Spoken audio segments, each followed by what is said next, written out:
Welcome back to the Act 2 podcast, a podcast for the real-life working and non-working screenwriter. I'm Tasha Hugh. And I am Josh Hallman. And as a reminder to those of you who are new, Act 2 is a network and support group for the everyday working screenwriter, of which this podcast is just one of the things that we do. So thank you for joining us here. Give us a rating, write a comment, tell us the weirdest thing maybe that an exec has said to you after you pitched. You can do that at ActTwoWriters@gmail.com, all spelled out, or on our Instagram and Twitter at ActTwoWriters. This week in Act 2, we did something called Idea Creation Night, which is something pre-pandemic we would do every 6 months. Everyone seemed to love it, so much so that after this time, people were like, why are we only doing it every 6 months? Let's do it more often. And it came about as a way, A, an excuse to get writers together and having fun, but B, as a way to somehow make that productive, right? To like come up with spec ideas, to brainstorm together, but also eat food, drink some stuff, and have some laughs along the way. So Idea Creation Night is we all sit around a table. For the first 10 minutes, we do a writing prompt, and we're open to reading it afterwards if you'd like to. This time, everyone got a different writing prompt, so that was fun. And then after that 10-minute writing prompt, we play a game. And oftentimes it's the same game, but sometimes we switch it up to try to like just fit more interesting games in there. But the games are always writing centric. So the game that we usually play is called Pitch Storm, which was created by Robert Kirkman's company, Skybound. And it is a really stressful game, especially if you're an introvert, but it's so helpful as a writer and so funny. We're always dying laughing, where basically you pick a character card and you pick a plot card. And they're completely random things that absolutely should not go together. And then someone in the group plays the executive, and they get notes cards. And on the notes cards are things like, that's great, we love that, but we were thinking that maybe your main character should be an Elvis hologram. And now you have to pivot whatever pitch you were doing based on this character and this crazy plot that you were given, and try to add Elvis as a hologram as your main character. And it's just all of these crazy, what feel like very real world, real life note options. Like, you know, we've been noticing that puppies are really tracking for our audiences. Can we make this a dog movie instead? I like that. So that's what we were doing. And that's why Tell Us the Weirdest Thing an Exec Has Said to You really came up for me, because we started then sharing stories afterwards of like, man, the notes I've gotten after a pitch have been really, really crazy. And that was a really long tangent. No, that was great. Yeah. One of the things we are going to do with our Patreon is to throw a little Idea Creation Night in there for everyone. All right. You know, I was going to go right into This Week in Writing, but I realized we haven't done a spec check in quite a while. Oh, yeah. Spec check. Spec check. That's right. Well, Tasha, my progress hasn't been great. I'm writing 2 different things right now.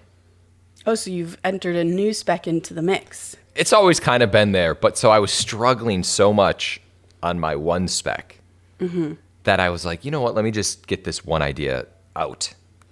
And I was in the flow. I happened to go on a ride along, which is a story for another day. I happened to be in this mindset that I needed to get this other idea that's kind of been brewing in my head for quite some time, just onto paper or onto screen. Like a police themed idea. There's some police, yes. Okay, got it. And so I wrote that out. I actually have the outline that I was actually thinking of sending to you guys. There's just a lot of holes in it. But so there's that. I started to kind of work on that, but at the same time working on my other spec, and I'm somewhere in Act 2. Okay. So you've progressed since we last saw it. Yeah. I've just been slowly churning. My headspace has not been great. I've been trying to get in the right headspace, but I don't know, these last couple months, I thought, you know, when everything was like going to shit, you're like, you know, I'm just going to jam out a couple scripts. Yeah. And then all of a sudden you get all depressed and you're like, wait a minute. What's the point? We're never going to have movies again anyways. No. They're never going to hire real people anyways. And why am I doing this? aliens are here. So what does any of this matter? Yeah, now we have aliens. We've got AI aliens, maybe. Who knows? But anyway, so that's where I'm at with my spec. Slowly churning away. Okay. I feel like I'm in the same miasma. I got notes from my manager, which I mentioned, and I was, if you recall from the last spec check, was very excited by her notes. I thought that they were giving me everything that I needed to go in the right direction. But then when I sat down to write it, what I thought was just going to be some fixes in Act 2, the scenes that I added for the Act 2 scenes were really good, and I really liked them, but then it completely changed everything else around it in an unexpected way. Because I liked those scenes so much that the movie then became more about that than about what I was doing outside of it. And I was like, well, shit, now this script is about like 5 different things instead of 1. And it's so confusing. And I've lost track of why I loved it. That was the thing that was worrying me the most. And that tends to happen, actually, when I get notes from my manager, because she introduces, I mean, her brain thinks totally differently. Even than us writers, when you go to writers group, I feel like our brains are very similar because we're all writers. And she's not. Her brain thinks just very differently. And so suddenly I'm thinking about the movie differently, and I often lose track of like the thing that inspired me the most about this. So I found that that was the case. And so what I did was I did finish the outline. I inserted the new Act 2 stuff that I thought was going to solve everything, but actually made it more complicated. And I sent it to her and I said, this is terrible. I've lost track of what I love. We need to sit down and just have a Zoom call or a meeting and go through it scene by scene for like an hour or 2, because I need help. And so that's what we did, and it was great. And she's very good when I have this problem about being like, okay, let's go back to what you love. What do you love?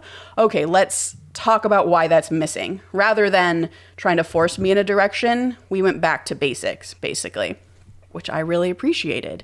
And so I am in the process of revising my outline, which is now totally different. I actually, when I texted Josh and Dave, friend of the podcast, that what if I took all of this actual B-story villain stuff that you've already read out and made it not that? And you guys were like, okay, that's much simpler. Yeah. So when I texted you that, though, I'm like halfway through my outline. I'm into the break into Act 2 in my outline. And I had this revelation that I needed to basically take out the mother-daughter story that I'm working on and just make it a woman without a kid, because that was clouding up what I wanted to do. And so that's where I am. I have to go back through the first act and change it and get rid of the daughter and get back on track. So I feel behind because I told you guys that I would be submitting it on Sunday, and today is a Friday that we are recording. So I got some shit to do this weekend to get it to you on time. That's where I am. I love that. Writing's hard. It is hard. You and I had done a brainstorm together, which, well, yes, and for an idea that we're working on. And at the end of it, I was saying to you, I was like, wow, it's really easy to do this when you're with another person and you're just bouncing ideas. You forget how hard it is when you're by yourself. Yeah. And you're stuck. Like we were talking about, you can, when you're brainstorming something, you're like, a day, you're thinking about like one relationship that could be solved in 5 minutes in a conversation with someone who's kind of on the same page. 100%. Yeah, I feel that way now. And when I texted you guys, and the reason why I did was because I was feeling that exact thing. I was like, it would be so easy if I was just on a Zoom with Josh or Dave and I could just talk through these things, and maybe we like shared, the same, we work on Milanote, Josh, where we can both see the sort of the structure all at the same time, because like it's basically note cards in this app. And like that would just help me so much right now. And I didn't have it really, but I always love that I can text you guys these questions and we'll answer. Always. But yeah, it's tough. It's tough. I'm in like the sad part of writing right now. Damn. Because I also, like you, I was like, I feel like I should have been done by now. We started this strike on May 1st, and I should be done by now. I had intended to, because I have a goal buddy who we like planned out when my spec should be done. He's like, you should probably be done with your Act 2 by the end of July. I'm not. I'm still in my outline.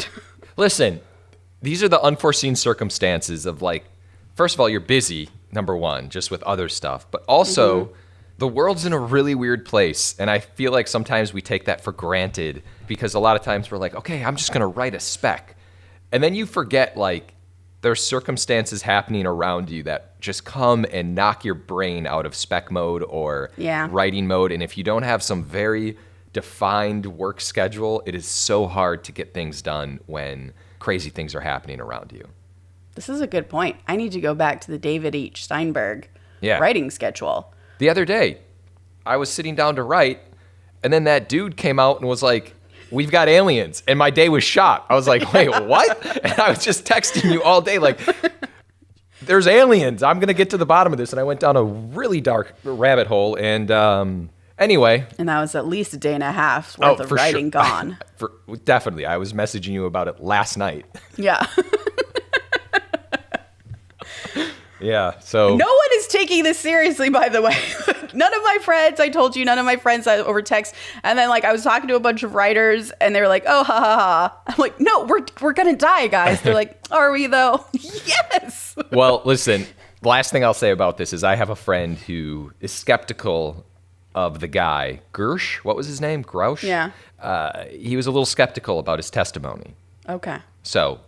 there's reason to be skeptical, but anyway. Moving on. Screenwriting podcast. I have a This Week in Writing. Are you okay if I get into it, or would you rather I save it for next time? Hey, this is the podcast. You do what you got to do. Okay. This Week in Writing.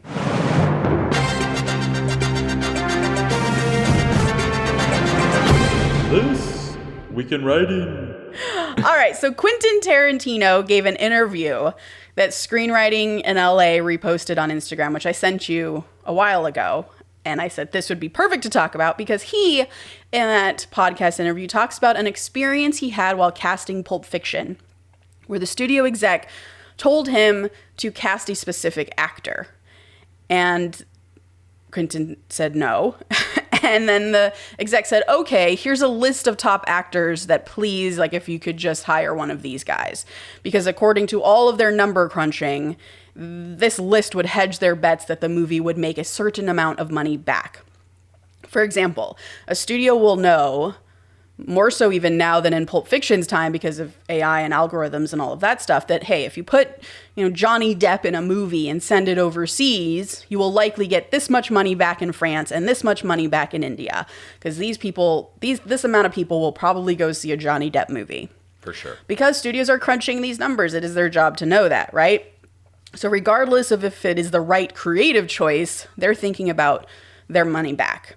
And then when Tarantino asked this exec why he's being so insistent on these specific names, because none of them he thought were right for the role, the exec said, well, because it would make me feel better. So I wanted to talk about what that actually means, and specifically from a writing perspective rather than like a casting perspective. So let's say that Josh is a studio exec, and I come to him with a script and he loves it. He can see this as a movie. He can see this being something the studio would make money back on, but the script needs a rewrite before it's production ready. Now, he could, of course, hire Tasha to do the rewrite, but Tasha's a big fat nobody. Can she actually do the job? Josh absolutely thinks she can, but it is a harder conversation for Josh to go to his boss and say, hey, read this big time travel action movie. I think it would be amazing. I'd love to hire this writer that you've never heard of, who has no credits you've ever heard of, to do a rewrite on it.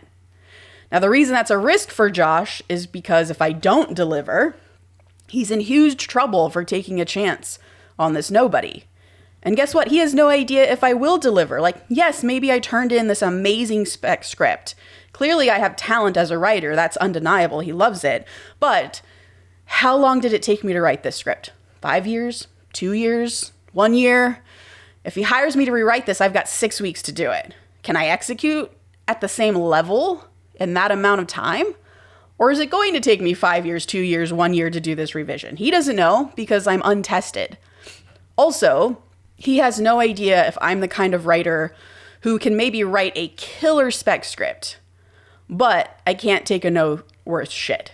Maybe I'm defensive. Maybe I take all your notes. Maybe I take them too literally. And suddenly when I return in my revised draft that you've convinced your boss to pay for, the script is actually worse, which is an exec's worst nightmare and which actually happens all the time.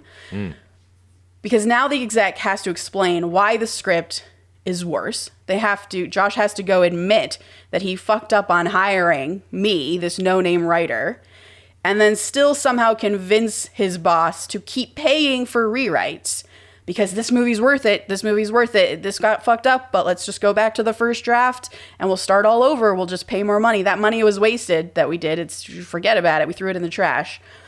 Now, I think let's take that same scenario, but instead Josh tells me to take a hike right from the start. Sorry, we love your spec script, Tasha, but it needs a revision and we're going to hire someone else to do it. I go home to my friends, I go to writers group, and I say, man, the studio system is so fucked up. Don't they know I could kill this? Yeah. But then what Josh does is he puts a list of writer names in front of his boss that they will be impressed by. And this writers list will include writers with very big impressive credits, definitely movies that have performed well, evidence that they can get the job done, right? Now, any of these impressive writers are going to be so much more money than I was. Just by the very nature of them having more credits, being more impressive, their quote is just much higher than mine.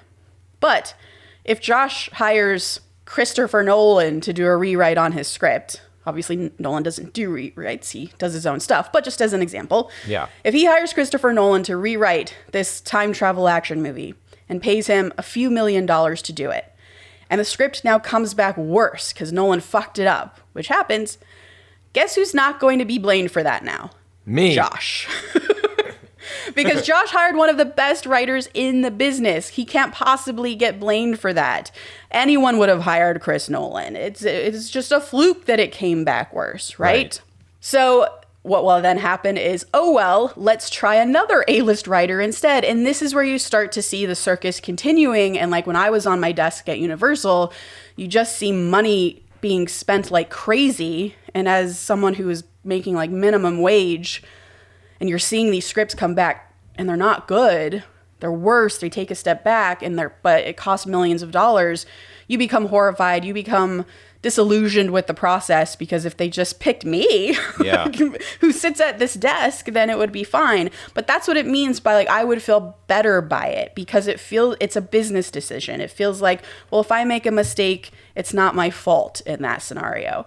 And I think that story is important for two kind of main reasons. I think obviously at first it illustrates how the people who hire us think.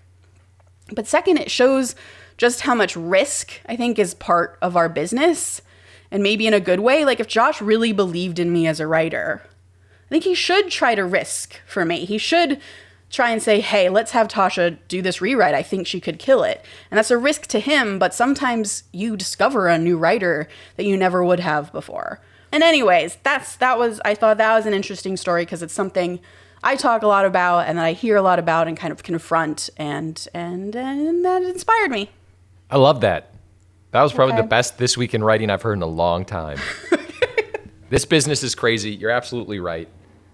I wish people took more chances. Actually, as you were saying that, I was thinking like the importance of writing a spec script, because it's so hard to break in and get your name on those lists that if you write like 2 or 3 things and then all of a sudden you become, oh, that's that person who was on the blacklist and they wrote this script and it sold over here and this happened. And I don't know. It's tough. Yeah, you have so much more control of getting your foot in the door that way, for sure. My This Week in Writing is not nearly as great, but it's going to be a perfect segue into our bigger topic. Amazing. Take us there. Okay, Tasha. Uh-oh. I've got a list, and you have to tell me what the best title is. Oh, God. Okay. Are you ready? Yeah. Mission Impossible. Mission Impossible 2. Mission Impossible 3. Mission Impossible Ghost Protocol. Mission Impossible Rogue Nation. Mission Impossible Fallout. Mission Impossible Dead Reckoning Part 1. What is the best Mission Impossible title? Ghost Protocol. Okay. because I don't know what that means, and it sounds really cool, which makes me want to know more. It's the J.J. Abrams thing. It raises a question that I want to know more. Dead Reckoning is a close second, because I also don't know what that means, but it sounds dangerous. What But about Fallout Rogue Nation? is like, Rogue Nation just tells me it's a rogue nation, so if I'm interested in that being the villain, like, okay. Yeah. Okay.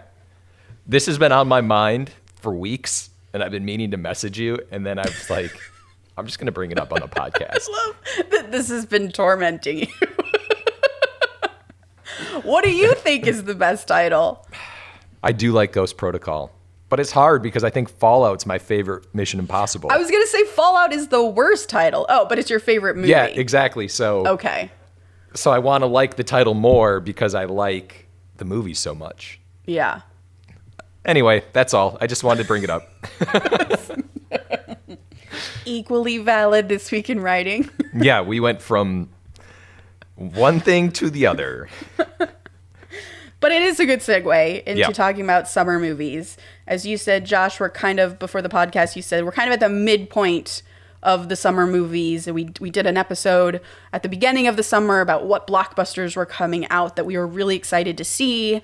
And now is kind of the midpoint check-in. So we thought Yeah. we would do that and see where we are. But also, Barbenheimer happened, and this was something we absolutely positively had to talk about because we've both seen Barbie, and we're going to get into some Barbie spoilers.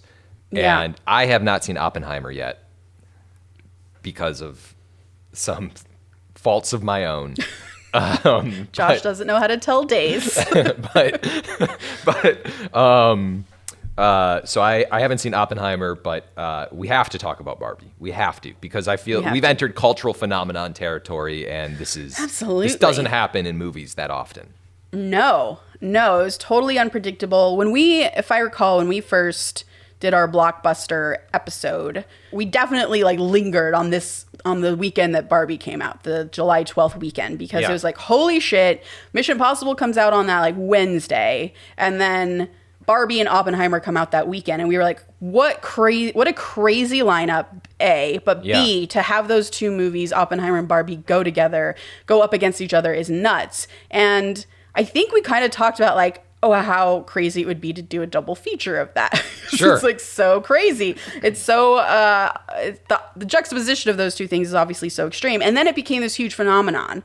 Obviously, we all know we don't have to really get into it, but my experience of going to see Barbie was unlike anything I think I've experienced in a really long time.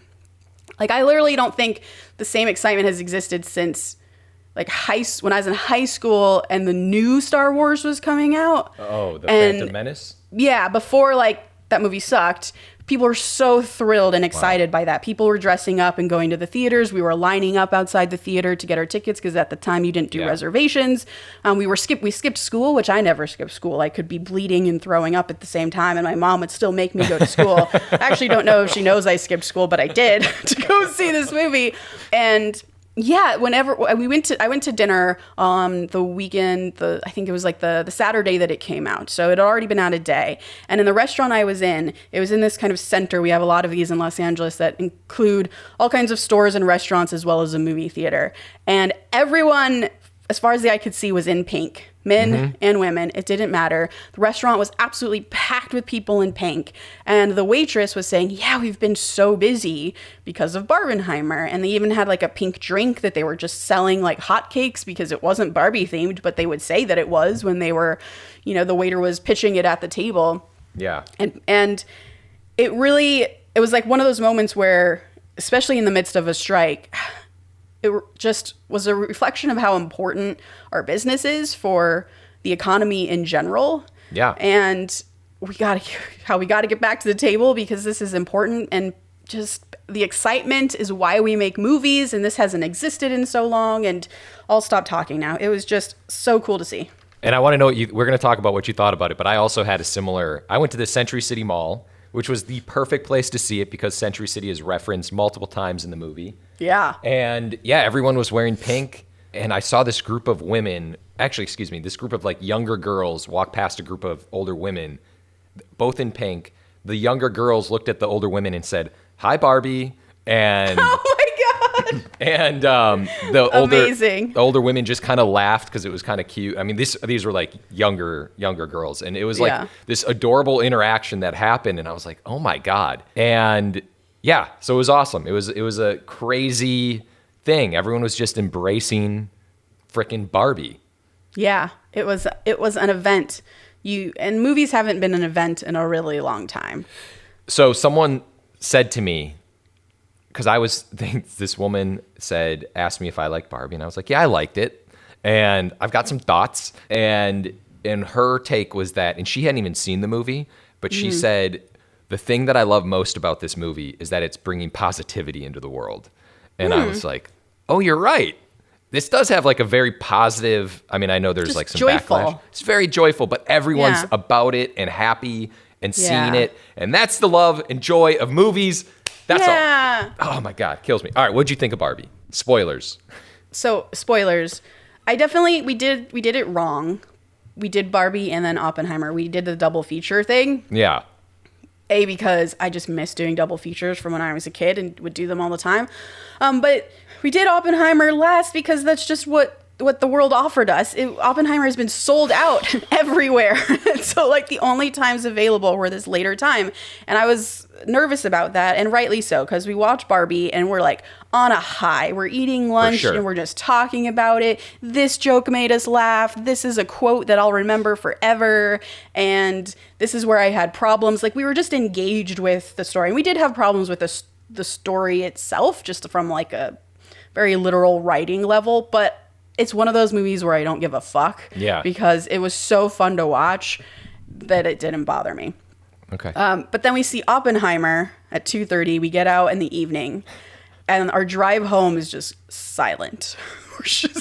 We're not engaging each other. Our heads are like low. It was just not a good way to end our day. But also enjoyed Oppenheimer. I'm not a big fan of World War I onward history, just because it depresses me, and this movie was depressing, but beautifully shot, beautifully told, incredibly well acted, all the things. Okay. Yeah, you definitely went the wrong way. Even Tom Cruise said you had to do Oppenheimer first and then Barbie. Greta said it too. It's just, the world didn't allow it. No. So I think it sounded like I didn't like Barbie. It did. But I did like Barbie. Good. I thought Gosling was the best part. He's amazing. Of Barbie, which is so good. Kind of funny given the movie. Yeah. I think you're right. I think for all the problems, like weird, like nitpicky things, it doesn't matter because it was a fun experience. Yeah. I feel like we've talked about this recently, right? This idea that if you love something, the nitty gritty of it doesn't matter. Oh, we were talking about Mission Impossible. I don't remember if it was on the podcast or just separately, but we were talking about Mission Impossible and how the actual plot of it is extremely confusing. Like I got lost several times about who's the buyer? What are we doing in this location? And I got over the confusion very quickly because I didn't care, because all I knew was that Ethan cared about it, and I was able to track what Ethan cared about in every scene enough to pull me through emotionally to everything. So like the logistics of stuff mattered very little.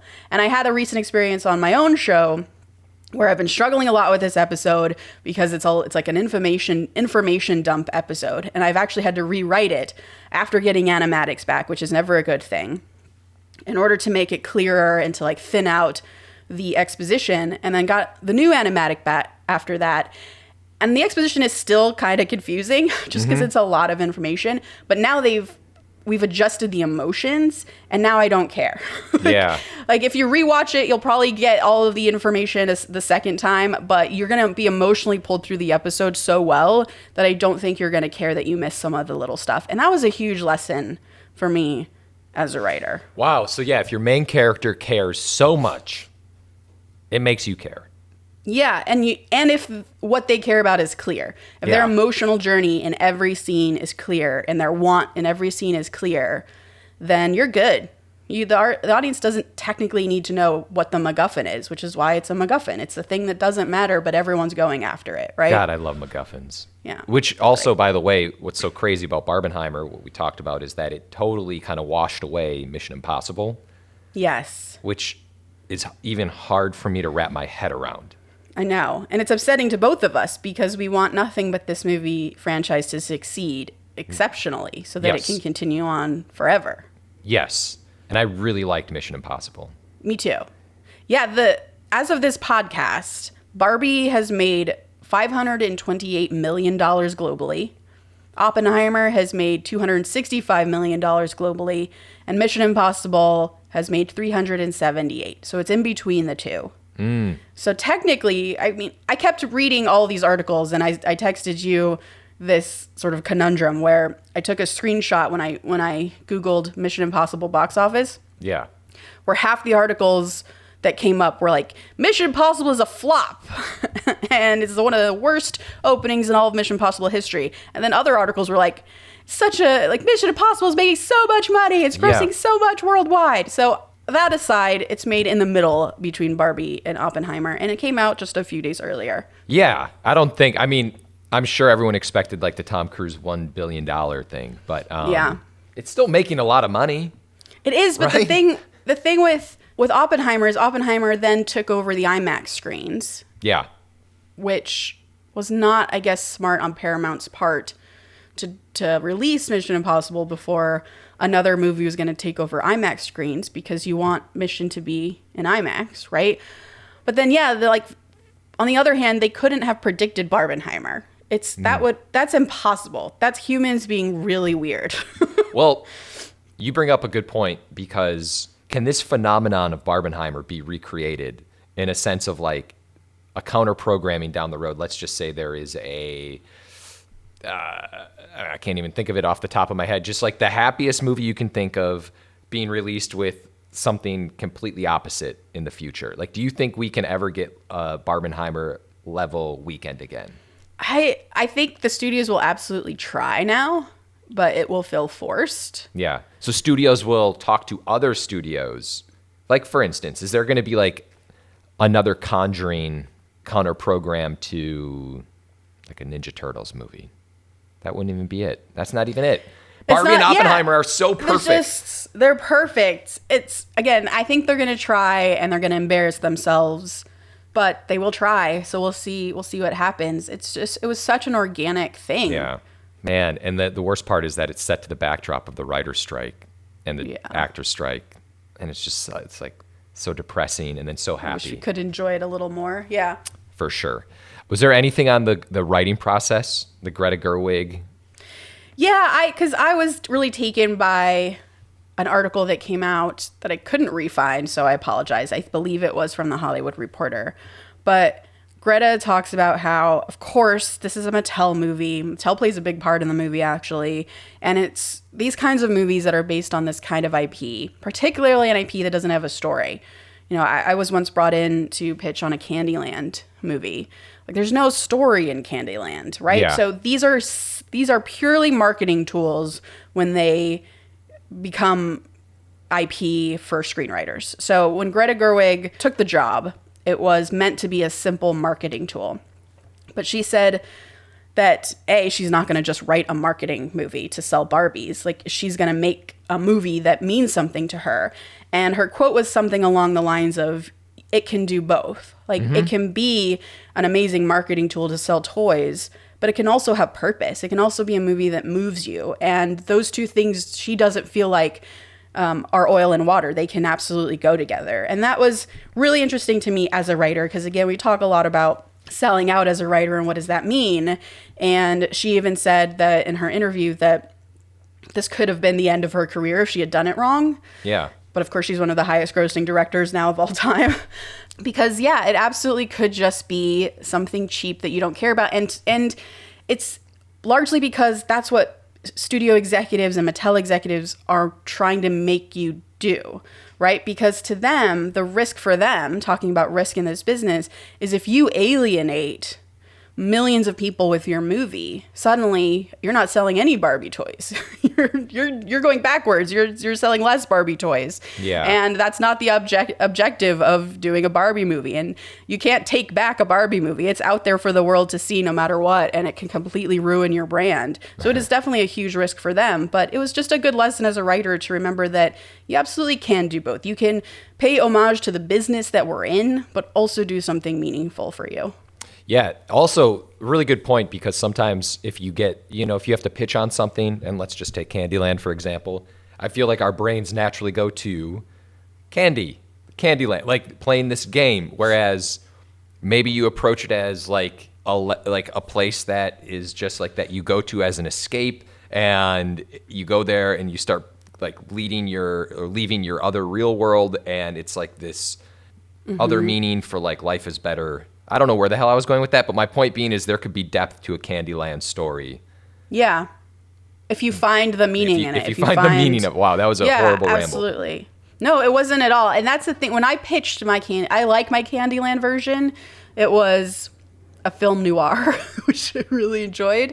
But at the time in my career, I was very much trying to pitch the thing that would get me the job. Yeah. Versus the thing that I cared about. And it was just because I hadn't yet learned that the thing you care about will make it good enough for them to want to pay you to do that job. Yeah. So I went at it like, what can I do that is totally unexpected in the world of Candyland versus what does Candyland make me feel? Like when I played it as a kid, what did it mean to me? And how can I take those feelings and turn them into a story that people can empathize with and feel it's relevant and relatable. I didn't do the thing you're saying, basically, and I never got the job. But that is absolutely how you should approach every single piece of IP, even though it seems ridiculous. Like Candyland. No, it does. I remember, Candyland, Battleship, things like that, but it's true. You just have to find the meaning behind it so you can have something to anchor on and say, okay, Candyland's like Neverland. It's this place where you never grow up, but you have to get out of this place at some point because that's not real. Come at it. I could see Barbie kind of did that. It opened up a little bit of a different perspective on how to look at IP, I think. I think so. And not to be extreme, but the way that Spider-Verse made everyone go, oh, you can do something different with animation, and animation can bring in adult audiences. It was just sort of this huge turning point in terms of the animated space. It feels like Barbie is hopefully maybe a big turning point in terms of IP and the way maybe execs now, studios will be more willing to risk the storytelling when it comes to these IPs. And why I like it, is that it does allow an artist to make an IP their own, as opposed to just saying, "Hey, this is a Barbie movie. We need to sell Barbies." So I'm hopeful. My famous last words here. Like I'm hopeful that it'll almost like usher in more of an artistic IP generation. I think that would be great. I mean, the amount of risks they took for that movie is pretty insane, and it paid off. So. More of that. And it'd be so fun to see these really great artists come in and take these IPs into really bizarre places. Oh my God. That would be, dude, if you could just make I'm going to make Contra. And it's just some kind of oh my God. Can someone hire me to do Contra, please? So it's a story about friendship. It's an action comedy. I'm all in. It's all about brotherhood. Family. Oh my God. Contra meets Fast and Furious. Oh God. I mean, that's an obvious. Yeah. Done. Pay me money. And then, by the way, just thinking about writing process, a lot of Chris Nolan's stuff has been coming out as well in prep for Oppenheimer. And everyone probably already knows this already, but how he wrote the Oppenheimer script in first person, which... Yeah. No one has really ever seen. It shocked all of the actors that he sent it to. I'm trying to get a hold of the script still to see if I can read what the hell that feels like. But, when Oppenheimer would walk across a room, it would be like, I walk across the room rather than he. And Nolan says he felt he needed to do that because it allowed him to write in a way that he wasn't passing judgment on Oppenheimer. At least that's how he hoped it would come off. That it was just you're experiencing a man's experience versus if you're writing he walks across the room, the way you describe the way he walks across the room is going to pass judgment on the way he's walking across the room, just automatically from that perspective. So it's super interesting. Wow. I bet now we're going to see a bunch of scripts in first person. Yeah. Nolan is really talented. I know. He's so talented. And I love what, I really have been reflecting on is how he decided to do this movie. It wasn't like, hey, the world needs an Oppenheimer movie, or hey, there's a job that I need to get, or hey, I need to pay my mortgage, I'm going to desperately write something. It was, he's definitely in a privileged position where he can just choose what he wants to work on. But for him, he said that he knew nothing about Oppenheimer and knew a couple quotes, as I think we all do just studying history. And then after Tenet, Robert Pattinson gifted Nolan a book of quotes from Oppenheimer. And that was what got his brain starting of, this man is really interesting. I need to find out more about this man. And then a biography came out, a book, and he devoured it and was like, yes, I want to make this book into a movie. But Nolan's IMDb is nuts, right? Interstellar and Tenet and Dark Knight and Oppenheimer, Dunkirk. He's all over the map in terms of subject matter, in terms of genre. And it's a career to look at because he picks what he's passionate about. Like we were just saying, it's you pick the story that you feel like you need to tell. And I wish I was more of that kind of writer, I guess. I would just want to say that I love stories like you just told about Robert Pattinson, where you hear just some random person. I know he's not a random person, but you get a gift, which sounds like a very thoughtful gift, by the way. That's not some random, oh, I got you a words to live by. It's here's a Robert Oppenheimer. A calendar with a new dictionary word. Yeah, I love stories like that. But yeah. Me too. Barbenheimer happened. It destroyed it. It's still destroying it. Mission Impossible, still awesome. Go see it. There's probably only two showings in your theater right now, so see it before it goes out of theater. Oh, it's so sad. It's such a fun movie. Yeah. Well, we'll do another check-in at the end of the summer to see what other movies have blown us away. But I guess last question, Josh, what other movies have you seen this summer that have been exciting to you? I finally saw Indiana Jones. Okay. Well, I've saw it obviously since we last chatted, and I really liked it. Okay, good. I liked it more than the way people were talking about it. The way I was talking about it? The way that you were talking about it. And that's the one thing that's coming to mind right now for some odd reason. I can't think of anything else. What other movies are there? I saw Haunted Mansion last night. Oh. The Disney movie based on the ride. Oh, I didn't realize that came out yesterday. Yeah. It's very fun. I would say Paul fell asleep. Oh, that sounds exciting. It's a little long and it gets a bit cheesy towards the end, but it was super fun. And I saw Joyride. I'm seeing that tonight. It's pretty great. I have thoughts, but it's pretty great. Okay. Is it one of those movies that you're sad that it went under the radar? Or do you understand why? I think I understand why. We can talk about it once you see it. I wish it had pushed. There's something off with it that I have thoughts on, but I don't want to ruin your experience. So great.